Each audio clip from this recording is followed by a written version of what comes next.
Okay, we're going to go ahead and call to order. And Miss Amy, if you can start with the roll call. Yes, good evening, Commissioner Admin, Present. Commissioner Pratt, Present. Commissioner Byers, Present. Commissioner Webster, Present. Commissioner Woolham, Here. Chief Cowan, Here. Legal Counsel Matt Paxton, Here.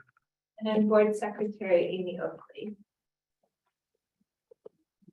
Okay, so our first thing is there any public comment?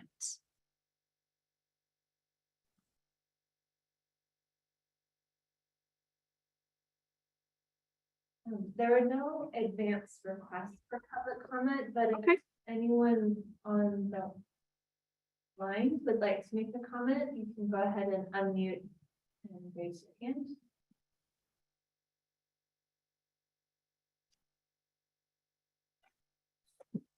Okay, seeing none, we're going to move on to the approval of the agenda. I make a motion that we accept the agenda as presented. I'll second that. Okay,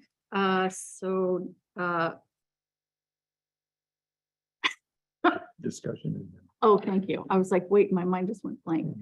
Is there any discussion about the agenda? Okay, all in favor of approval? Aye. Aye. Aye. Aye. Okay, so it's unanimously approved. Now we're gonna go into board discussion and possible action items. So the first one is 4.1 is fiscal years 2020 and 2019 state auditor preliminary results. And is that Dawn gonna present that? Clay. Clay, sorry. All right. Well, thank you, everyone. I have the PowerPoint presentation. Would you like me to, I don't know if I share screen or perfect. Oh, that works. Okay. Yep. Awesome. Okay. That works for us. All right. Well, thank you, everybody, for being here. So good afternoon. So we're here today to share the results of the district's most recent 2019 and 2020 financial and accountability audits. My name is Haji Adams. I'm the audit manager for Team North King County, and I'm joined by Clay Trushinsky, who is a supervisor on the audit. And today's presentation's a summary of our audit results, and to supplement that presentation, we've provided a packet of information for you all that includes copies of our draft reports that will be issued, and also the exit agenda as well. And with that, we can go on to the next slide. Oh, I was like, oh boy.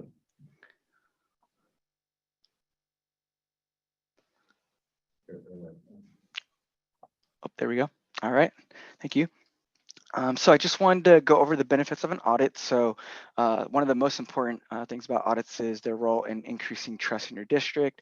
An audit lets you, staff, and others such as the public know if areas of operations are working properly, or if there's any improvements that can be made in the areas that we examine and review. And also having that third-party independent audit increases the public's trust that the information that is presented by the district can be relied upon. It also gives you all assurance that the information and the numbers presented in the financial statements are accurate and can be relied upon as well. And also that the district's in compliance with laws, regulations, its own policies and procedures, and proper safeguarding of resources as well. And also the results are available to the public and published on our website as well. And then last but not least, those audits are designed to help you improve operations. So if there are any audit recommendations, they're there to assist the district in improving its efficiency and its effectiveness as well in its operations. And it also lets you know where you're working well in and operating efficiently and effectively as well. And with that, I'll hand it over to Clay and he'll go over the results of the financial and accountability audits. Awesome. Thank you, Haji. And if we can move to the next slide, we'll start with the accountability audit results. So this is for fiscal year 2019 and 2020. And this is referenced to page 7 in your packet.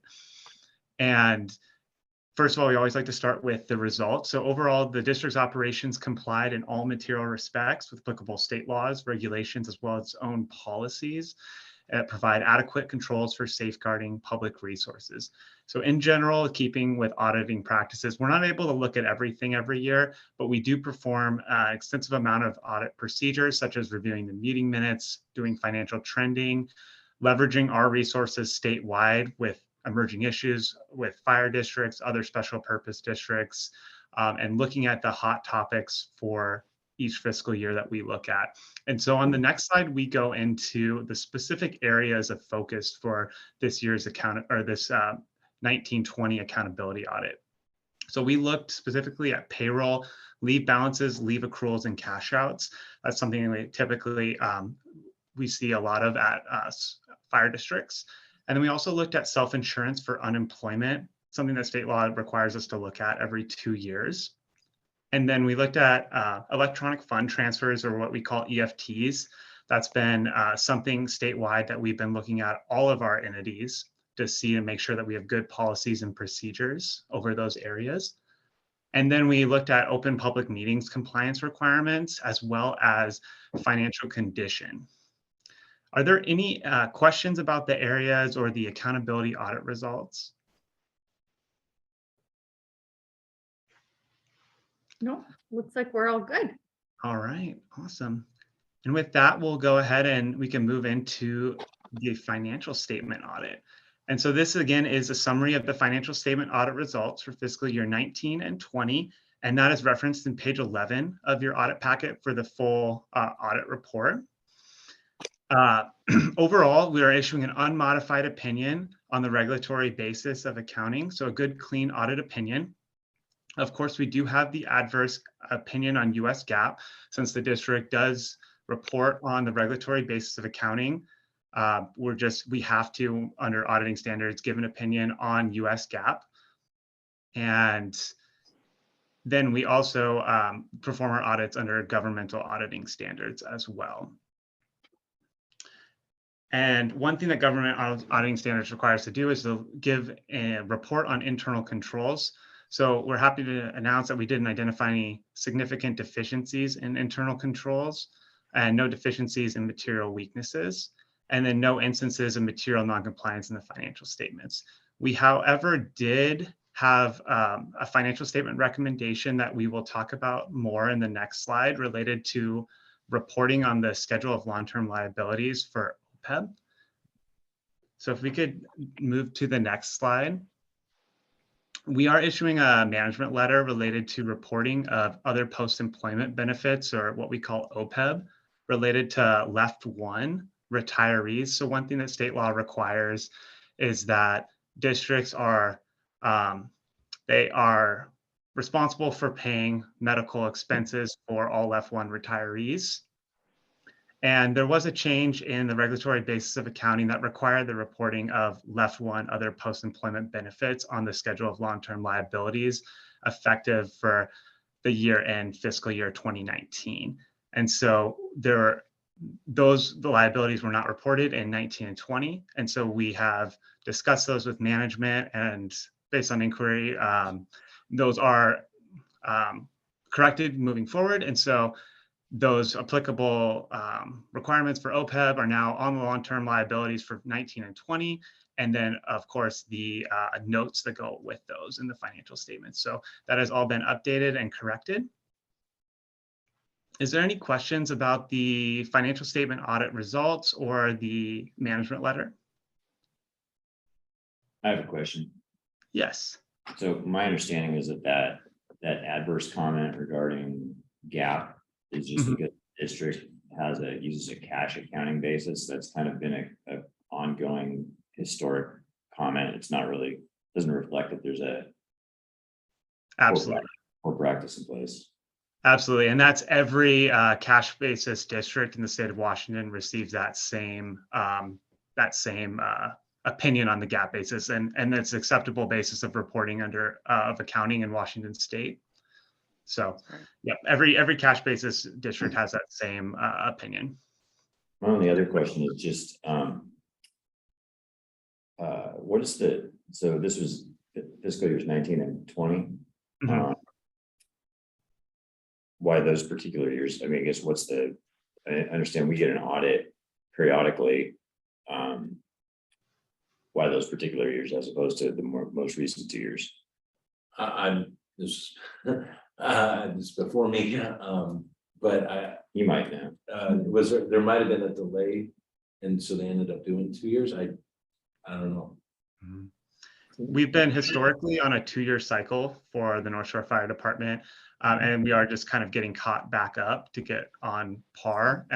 As far as the next audit will be for the 2021 and 2022, and then we've discussed with management to kind of move into a more annual,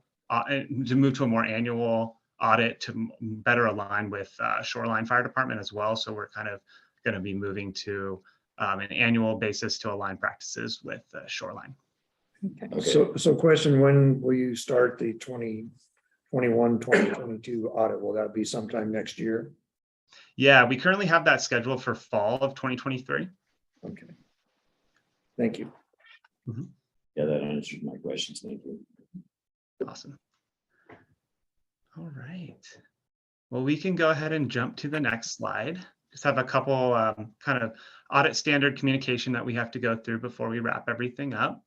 As far as required communication goes, uncorrected misstatements have been provided for your review and attached to the management representation letter at the very end of your board packet. Those are immaterial items that we deem immaterial and management chose not to correct, so no issues there. And we can move to the next slide. All right, and I'll pass it off to Haji to close us out. All right, thank you. So at the entrance conference, we estimated the audit costs to be about $12,070. The audit costs will be about $2,800 more, and that's due to that OPEB liability audit issue that we identified for 19 and 20, working through that, as well as the changes to our audit billing rate that took effect in January 1 of 2022 and January 1 of 2023 as well. And like what was mentioned, our next audit will be in fall of 2023. We'll be doing an accountability audit again and a financial statement audit again.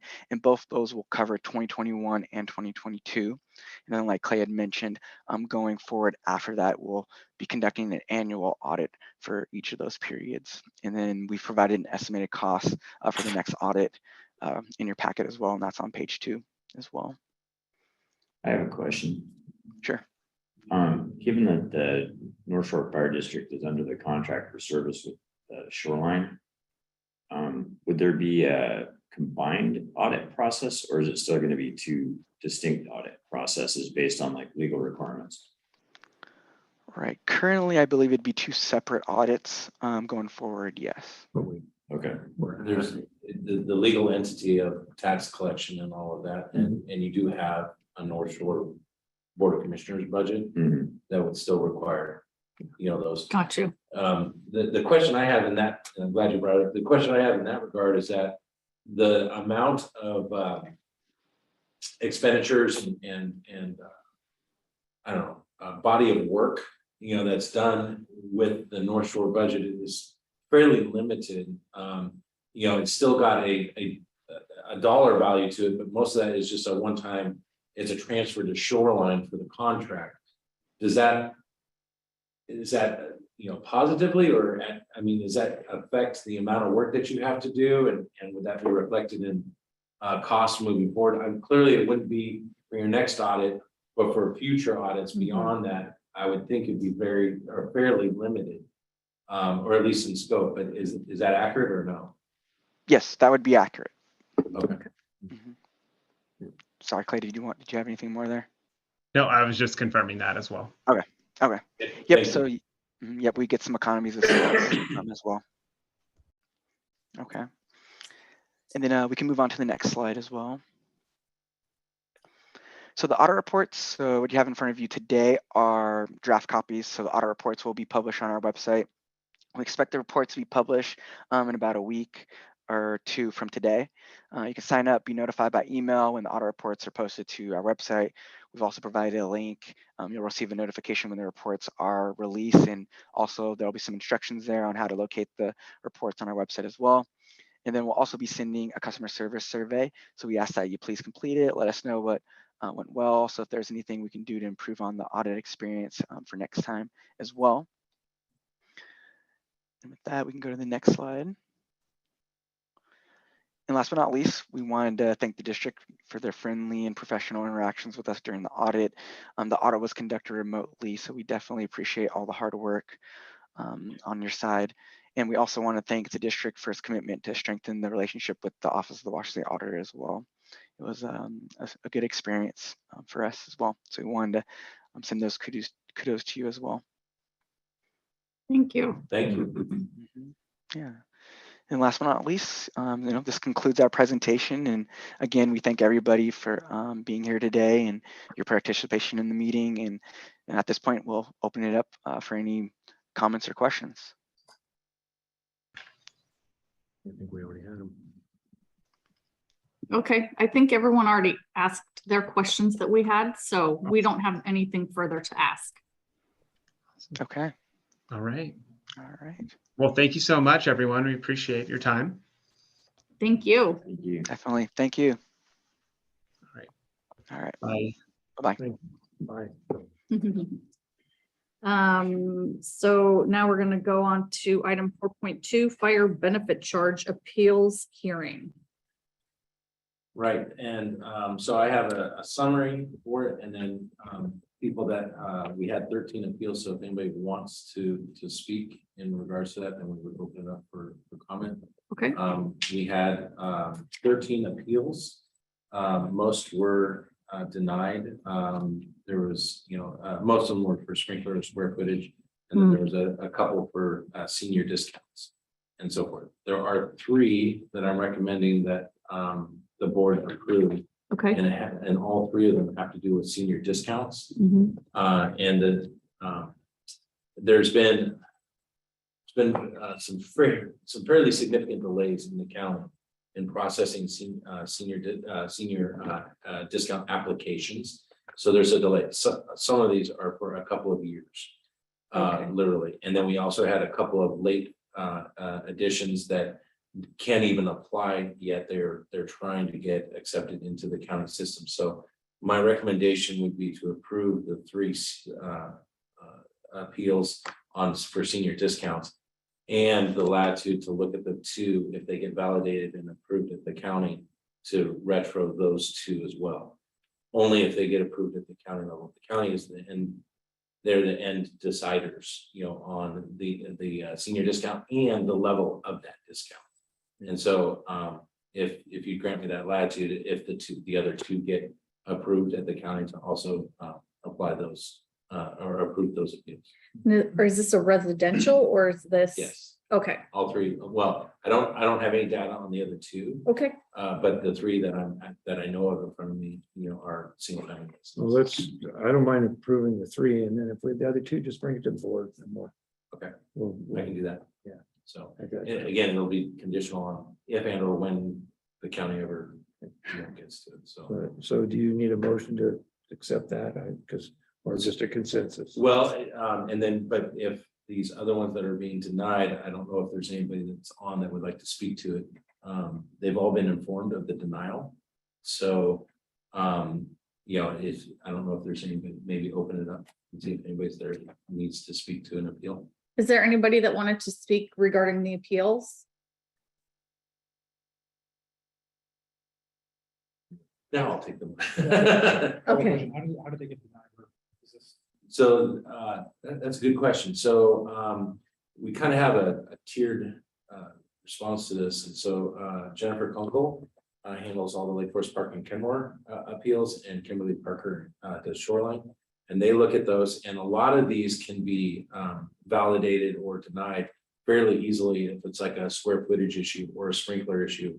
And like, for example, somebody has a sprinkler system in their house and isn't getting a credit, and they ask for it. It's usually pretty easy to look at the financial records and determine whether or not they have it. and then just okay, it's approved and so forth.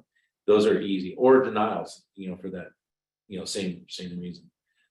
So the only ones that, and then they're kind of the filter there, and they deal with the fire marshal's office and or, other entities to confirm. Sometimes it's just confirming that they're actually getting the senior discount or the sprinkler credit or whatever. Square footage, a lot of times those are just people not recognizing that they have an unfinished basement, and that's where that changes their total square footage. So some of this is just communication and education and then checking records. And then they raise up to me any of the ones that need like a board, decision or a different level of review. So in this case, there was, some were approved and some were denied, but the three that I need to bring to your attention were those senior discounts. Yeah, so I recommend that we accept the chief's recommendation on the 3 senior discounts. Okay, does somebody want to make a motion? I'll make a motion that we accept, give chief the authorization to proceed with that Okay, discount. I'll second it. okay. Discussion. Does anybody have anything to talk about regarding that? I don't know. Oh, Commissioner Pratt, did you have anything you wanted to say? Nothing to add. Okay, okay. Commissioner Pratt is out ill, so he's participating, but not feeling well, so. Okay, so approved? You need to vote. Oh, We got a okay, motion in a second. yep. So let's take a vote. Anyone? All in favor, say aye. All in favor, say aye. Aye. Aye. Aye. Aye. Aye. Becomes easier. Good Lord. 3 hours of sleep, it's not coming together for me. Okay, so the motion has been unanimously approved. Thank you. Discussion 4.3, discussion on calculations used in budget reconciliation. Yes, so at the last board meeting, I discussed two concerns or questions that I had regarding the budget, and the reconciliation portion. The first one we've kind of answered, which was how are we going to account for when there's an over or under, whether North Shore is paying more or receiving money. How do we account for that in the budget process? And after a discussion with both Sahara, our administrative director, we're going to put in future budgets a line item there with a kind of a guesstimate, kind of a placeholder, and in the expense side and in and out, so that there's a place for that. And then hopefully we, as we get closer to the budget process, even if it's not reconciled, we'll have a good idea, hopefully, where that number should be. So that's our plan for that, and we're doing the same on the shoreline side as well. The other question I have that I would, for the board, would be to look at how to account for the fleet versus facilities costs. Because right now, they're in the budget and we have bars numbers, which is exact, it's what the auditors are looking for in our bars accounting system and all that. They're mixed right now. And I can try and pull them out, but it causes a little bit of potentially concern with the different bars numbers. My suggestion was to look at the 2 different percentages, and they're fairly equal in the overall cost, of splitting the percentages in between and averaging the 2 of them and grouping both of them into the same pile. The impacts would be, up or down, fairly minimal, I would think. And it would create a lot less work on my part and potentially any auditing concerns. If this is, I can do this, I can keep it completely separate. What I'd have to do is pull out and separate out within the budget, the different line items, and try and come up with bars numbers that would be appropriate, because we're held to those bars numbers, and there's certain bars numbers that are for different items. Explain the I'm bars not numbers. explaining it very well. The bars numbers, it's the accounting numbers that we use, that it stands for budgeting and reporting. BARS, it's the model for how we budget in different line items. For example, different line items are attributed to an equipment cost or a salary cost or different benefits, or, and then there's different groupings of bars numbers for like, legislative, which is board, administrative, support services, operations, et cetera. There's all these different groupings. So certain bars numbers, relate to a certain area of the budget. And then as you go further along this bars number, it means a different thing. And so, for example, if I wanted to, so we're buying, I don't know, paper towels, for example, that there's a bars number for, station supplies or cleaning supplies. And that's under a group heading that makes sense, in the whole schedule of bars numbers. If I put it as a weird bars number, it'll pop up as a problem in an auditing, from an auditing standpoint. I'm not the best at explaining this, but so, I can certainly go back into the budget and I can pull them out and I can try and find appropriate bars numbers and make, and I can do that. It just makes it, there's more work in it, potentially makes it a little bit more complicated from an auditing standpoint. But I can definitely do that. So, but my ask is basically, I think we're talking about, it's not pennies, it's not dollars, it's hundreds of dollars or maybe 1,000 or, plus, and it could be to the benefit or either way. I just don't think it's a huge amount of money. And so I was just asking for permission to group, because we have support services as a grouping right now. And I did already for last year and for this year, I did my best at pulling them out, but there's things that are grouped together that I'll have to do some more work to separate them out. And I can do that. I was just hoping that I wouldn't have to. Well, personally, I think that we, until, for another year or so, we need to keep those separated so we can take a look at them and get a historical Okay. amount. I just, that's the only way that I can keep an eye on what's ours and what's short on. And, so my thoughts are is that we go for one more year where we have it, and if we need to sort it a little bit more, take the Okay. time. Right. And then we'll have some historical data and be able to see, okay, it isn't much, so let's go ahead and combine. Okay. I know it's a pain in the rear, but it's, It is what it is. Yeah. It is kind of a pain in the rear, but that's fine, and I totally understand and respect and appreciate what you're trying to do, to defend fully, what the different costs are and stuff. It's just in the whole scheme of things, it's a very small portion of the budget. So, as it swings, it's just not very much. I understand that. But okay, that's fine. But it just, I had to ask. Just trying to avoid headaches. That's all. So, okay, thank you. Okay, on to 4.4, discussion of rehiring unvaccinated personnel. Okay, so we have 3 people that are potentially interested, 2 that are definitely interested, and 1 that we haven't had even an initial real conversation outside of a couple of emails. Non-vaccinated that we're considering for a rehire process.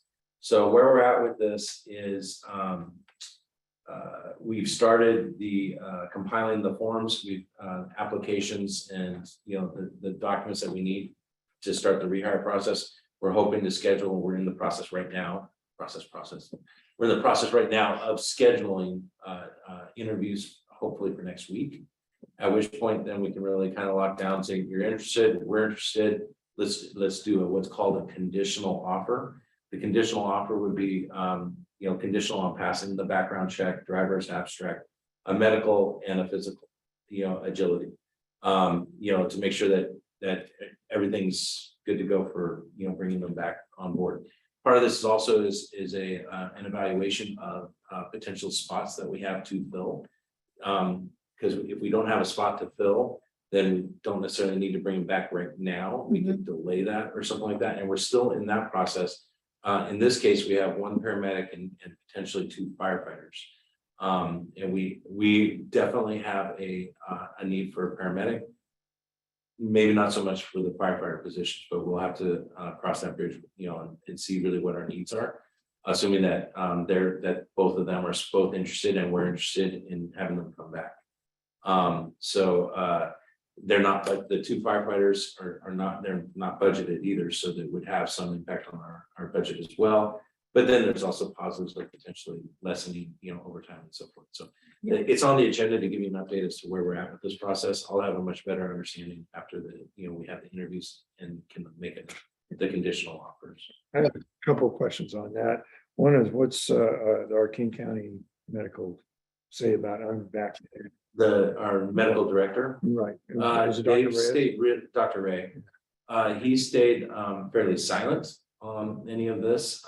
There are some things in the works. There was the IAFF had brought a legal concern to the county level as to whether they could even continue to require the vaccinations, and the county has backed off of that requirement. But Dr. Ray has not, has not come out with a position. I think he's relying on the county's position, to dictate, things moving forward. And that's pretty much it. The government, and actually the county has taken a more relaxed stance than the state has. They're still requiring it for government employees, but the county has relaxed their requirement. So I think it's the right time, in my opinion. I think it's the right time to bring them back, or potentially bring them back. It's nothing is a given in this. We still got to go through the process. It is a rehire process. So, Okay. and again, if it's the right thing to do for the organization, then that's what we'll do. And the other question I have is, if in the future there's a requirement to have vaccinations, where do we go from there? We're on the same page here. Exactly. Is that Because vaccination? that is one of the things that we will be exploring in the interview, of understanding that if COVID gets worse again, or if there's a new, mega virus, or if there's something else that everybody needs to have eyes wide open and an understanding of what we may or may not require depending on what we encounter. Mhm. And that, and clearly, I think that in the future, one of the positive things that, in my opinion, that came out of the pandemic is that if we have another super bug of some sort, I think we will ramp up much faster, not only on a local level, county level, state level, national level, and there won't be much playing around with things. It'll be, okay, we've learned from the last, and stepping up in the future, I think will not take nearly as much time. I think the requirements will be much more stringent as well. And this is just my opinion. But we will be definitely, because I had that same, thought and concern, we will be exploring what that looks like with each of them as part of this process. Okay. So that leads me to a question then. Are we asking new hires to be vaccinated? Yes. Okay. Asking a requirement. So, it was a requirement from the state for new hires. I'll have to get back to you. That's interesting because they'd be new hires again. Right. Well, then how do you, it's just, We yeah. relaxed our position on that. Actually, you know what, I think of it, because we just talked about we just addressed this with our facilities technician as to whether or not it's actually required. So actually, we're not required because the state backed off of it. Okay. Except for the government, for the state employees. Okay. So, but that's a good question. I hadn't thought about it in that way. Yeah. Thinking about with these rehires. Okay. So, okay. Yeah, but let me confirm what our stance is. Okay. Item 4.5 EMS hospital pilot program. I put this on here because I was hoping I'd make some progress on it. I have not made much progress on it. But I couldn't remember if I explained it to you. You I did, explain it? Okay. yes. I have not made much progress on this, Okay. except for to explore some of what this is going to look like, Mhm. and started having a conversation with the union. But beyond that, I haven't. But on the same note, though, how is the wait times at the hospitals? They've been increasing back up again. I haven't gotten a report in the last couple of weeks. I was in conferences last week and the week before I was on vacation, so I do need to catch up on this. My understanding is that they've been creeping back up again, which, it's not completely unexpected, but what I've been told is it's not as high as it was before, you know, in previous spikes and peaks. But it has been creeping back up. So, but you know, light at the end of the tunnel as we get into spring and get out theoretically the flu season and all that, that should help with the hospital capacity, which would, you know, equate to wall times as well. You know, and since we're talking about on this note, and I put in the report, legislatively, there's different bills that are being considered and or, you know, have been approved or actually been thrown out, or they died in committee or whatever. One of them is the hospital, it's the nurse ratio in the hospitals. I want to say it's 52-36. I believe I have it in here if you want to know for sure. I want to say it's 52-36. That stands in my mind at least. And it has to do with the nurse ratios in the hospital. It has to do with a lot of things, but it has to do with the penalties that occur if you don't meet those staffing requirements and who's going to be in reviewing and controlling this and all that. And on a positive note, the hospitals and the nursing associations were fairly, I wouldn't say Grand Canyon apart, but they were fairly, you know, significantly in their different positions on this. And they've come together and they've collaborated on some amendments to the bill, and it has been approved. It's been passed, hasn't been signed in. As far as I know, it hasn't been signed yet or anything like that, but it has been approved and it's got support moving forward, which I think is a good thing. I've been in support of the nursing ratio portion of that bill, just not now. It's just phase it in. So there is some phasing in of this bill, and there is better oversight and controls and less I don't know, the penalty side of things, you know, so I believe it's a good thing moving forward. That part is good. The other one that's going to affect hospital capacity is the Medicaid funding, and that is still alive in the session. And if that occurred, that would help with the hospitals getting better reimbursement. And there's some other pieces that we need more nurses to come through the pipeline. So there's been some money that potentially is earmarked for helping build better training programs for nurses, so forth. But I mean, that's the solution, is more nurses in the hospital. Well, more nurses means more training, more pipeline to get the nurses. It means more money. It means there's all these, you know, systemic issues, you know, and it's not just hospitals. We need assisted in nursing homes, assisted living in nursing homes and so forth. It's the entire system. Sorry, I'll stop. Does this bill, does it increase the ratio or decrease the ratio of nurses? Interestingly enough, the ratio was actually there before. It just hadn't been really adhered. It wasn't enforced. It wasn't adhered to. And then the first part of the initial bill became very strict and very the requirements and the penalties and all that were very losing the word, not penalties, but it's anyway, it was really disadvantageous to the hospitals, you know, and being able to manage it and all that. But the new ratios, I don't know if they've changed the ratios per se, but they forced with this bill. The part that I really liked was the bill forces the labor union and the administration to come together, come up with a plan, follow the plan, and if they don't have a plan, then there's these structured, you know, checkpoints of like, oh, you're not doing it, okay, you're not doing it, okay, you know, there's a progressive portion of this that becomes, you know, where the fines come into play, where, you know, where it's going to force the compliance. Yeah, so what I heard is it doesn't mandate specific ratios, but what it does is sets up a staffing committee at each hospital that comes up with a staffing plan. And then if the hospital doesn't adhere to that plan that this staffing committee comes up with, then there are penalties. That's right. But there's checks and balances. It's not just immediately to the stick, you know, and they have to agree and work together collaboratively to come up with it. So because at one point I think it was a 5-to-1 ratio, and I skimmed through it's a longer. It's a lot. I didn't see anything in there that said 5-to-1 or anything like that, but it does talk about it. So yeah.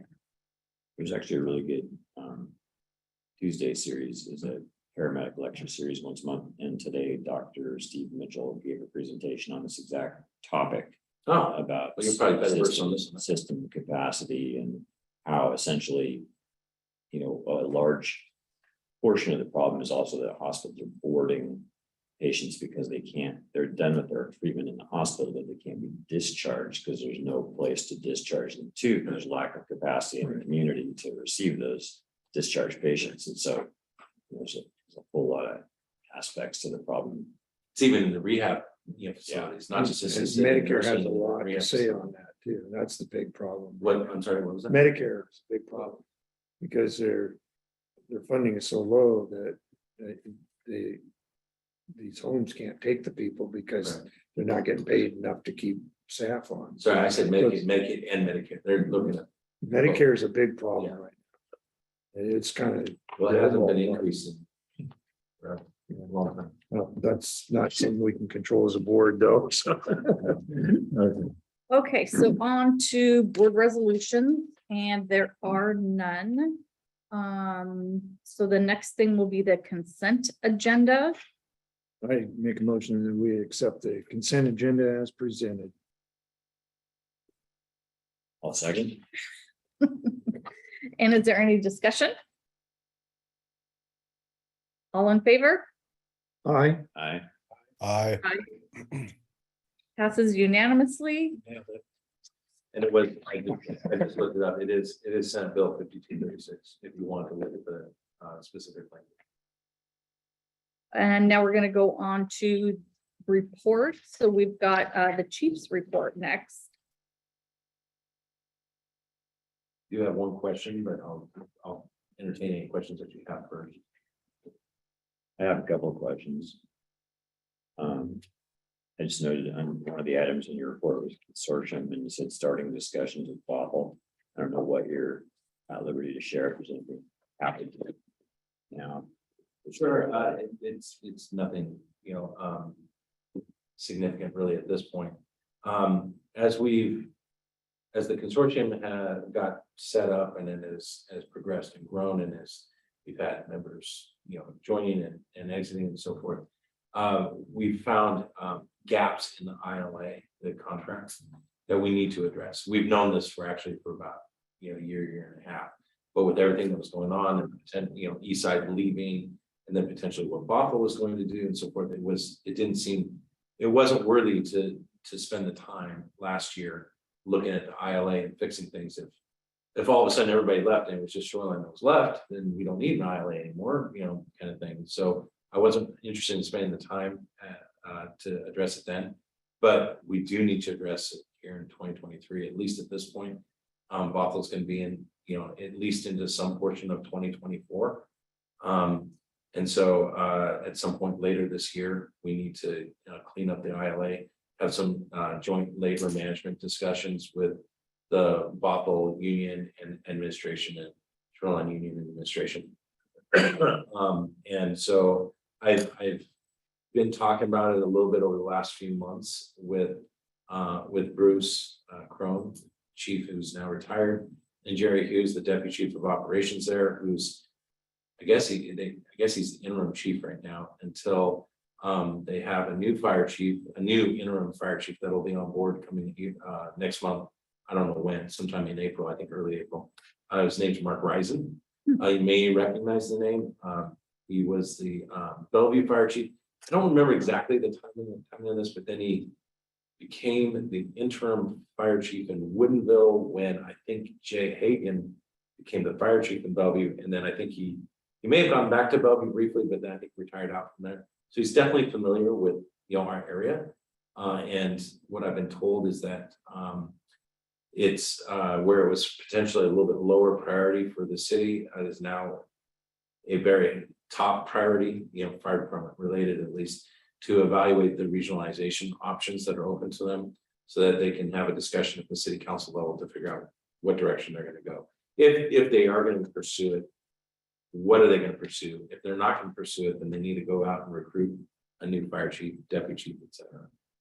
So, but in fact, I kind of digressed a bit, but the reason why I need to talk about this is because he's not coming on until April, and I don't want to go another 3 or 4 or 6 months without discussing this, it needs to get dealt with this year. So I do expect that we need to take a look at the ILA, make some modifications, do it collaboratively, and then bring it back to the board and council, for approval.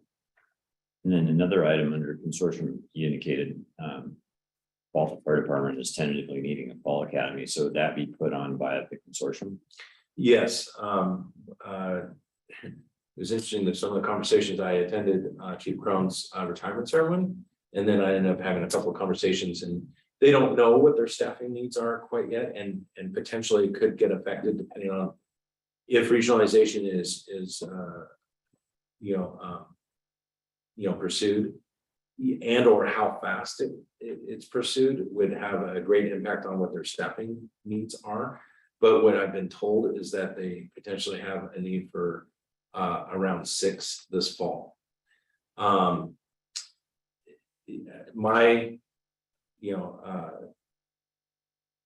response was basically, if you're in the consortium, then the consortium is here to support you. And if you need an academy, then we are here to try to figure out what that looks like. But we're doing it on our own right now. It's 6. It's expensive. And I shared that as well. I said, it's expensive, so you need to be thinking about that and whether or not you can wait to a January academy when potentially we are looking at our next, hiring, because we are not planning on a hire this fall. And whether they delay or maybe we move ours up, that's a discussion we can have further down the road, but there's a lot of the moving parts here before we make any of those decisions. But they were exploring whether it was even an option. And my answer was, if you're in the consortium is here to help you with whatever that is. There would be some consortium costs and time that would need to be spent by those training officers. But the bulk of the cost would be on the Bothell Fire Department or the city of Bothell. So more to follow. It's a good question. It's, we'll see how things, transpire. Any other questions? Okay, then we're gonna go on Well, to, actually, I do have a question for the board. Okay. It's under, it didn't get onto my printed one, but I know what the question is. okay, The question is, the open house, we're looking at June 3rd for the open house here. I know it's typically, in the past, it has been on Father's Day, the pancake breakfast open house. But with staffing and challenges and so forth, we were looking at June 3rd, and I wanted to see if there was any concerns with that. We can look at moving it back to Father's Day in future years if that's a really desired date or not. June 3rd is definitely later than what I would like to, because we're really getting into that. I said it cannot be after school's out, because we won't get so that was the best that we could do with some of our staffing challenges. So, Would that be a pancake breakfast? yeah, it would be in similar format to what we have done before. That was great. And it seems like it was well supported and attended. Mhm. So that would be our goal again. Here, this. Yes. well, I So don't, unless there's any concerns, that's what we're gonna move forward. yeah, I don't Okay. have any concerns All right, cool. personally, Thank you. so. Okay. Okay, so now on to Commissioner Report 7.2. And I just wanted to say I went to the legislative day with Chief Cowan and some other representatives, and it was a big learning curve for me, but it was pretty interesting. We got to sit down with some of our senators and representatives, and I thought it was a really positive thing. And it kind of just took like the first half of the day. I think we were kind of done by noonish. But I thoroughly enjoyed it. So I was expecting to kind of not have much fun, and I thought it was really great. So Cool.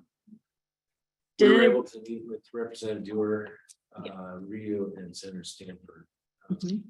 I did reach out to all 6 of them, but one was not even going to be around, and the other 2 did not respond. So I was, okay. And we were very fortunate to be able to get them all scheduled in the first half of the day. Sometimes I've been there till 4 o'clock in the afternoon, waiting to, and you only have 15 minutes typically, with each of the legislators. So it went fairly well in my opinion. But you only do get this short amount of periods. You have to really you can only pick on like 2, 3, maybe 4 at the most, points that you're trying to make, so I hit on Public Records Act amendments that Yes. died. I found out the one that I was really excited about Yeah. died that morning, the morning right before we started. I was just like, and the hospital capacity issues was a big one too. Yep. that we were talking about. Yeah. There's So- one that's still alive too, by the way, that is interesting. Which is the local funding piece, since we're talking about legislative issues, which is to amend, edit, modify the 1% cap on Mhm. for revenues. And I haven't really explored, it fully because it's likely to not survive, but we'll see. But to address some kind of other mechanism, or there'd still be a cap, but there'd be a mechanism in a different formula for determining that cap. I've heard things like, CPI and population growth and some other things, but we'll see. So did anybody else have any reports? Yeah, I do. Okay, So I just wanted to mention that former Commissioner Kay Peterson reached out to me recently to let me know that former Commissioner Carolyn Armanini had passed away. And so I just wanted to recognize former Commissioner Armanini for her service. She was a long-standing fire commissioner, and she was a fire commissioner for 19 years. Prior to that, she was on the Lake Forest Park City Council for 11 years. I served with her during my prior term as fire commissioner, and she was just a great person to work with, and just really had major institutional knowledge. She really kept us on track and with remembering, what's supposed to happen when and how it worked last time. And so, I just wanted to say I really appreciated my time working with Commissioner Armanini, and maybe we can send a card and some flowers or something to her sister, who I think is her relative that's nearby. I was in New Orleans when I found out about it, and I asked Chief Hochstein to send, and to not only a card and flowers, but also to offer any support that they needed with any services or whatever. I haven't heard anything back, but certainly if the Norfolk board would like to do that, we can make that happen. Sure, I think that would be nice to do. I do too. I think that would be very nice. That's a lot of years of service and dedication to community. So I think that would be nice. Okay. Any other reports? Okay, then we're on to the legal counsel report. Mr. Paxton? Thank you. I have nothing to report tonight. So we are on to upcoming board agendas. And what do you have so far, Amy? I don't have anything besides the standard items unless policy 6200. I did want to talk about that, and I would say let's keep I'll have an update on the rehiring unvaccinated personnel Okay. and the EMS hospital pilot program. Okay. And policies, I'd call it financial policy. Or you could call it policy 6200. I have had ongoing conversations with Bopa and Dawn and Rachel Garlini, about this, and they've started to do some work on it, but they had with getting all the end of the year, the new year, and all the personnel and all that. It's just they haven't had the bandwidth. I told them that April meeting was the meeting to have it done. So hopefully that's gonna, we'll get it done. Okay. Actually, I do have one. They've other been thing. they've been super busy. So, Yeah, And this has not been as high a priority, so. I do have one other thing just with regard to future meetings. I'm actually gonna miss the next 2 meetings.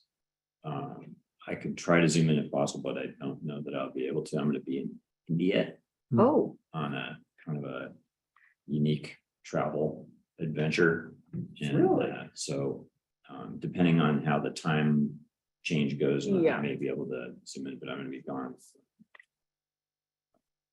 during the span of both those next 2 meetings. thank you for the heads up. Otherwise I would have worried. Okay. Anything else good to the order?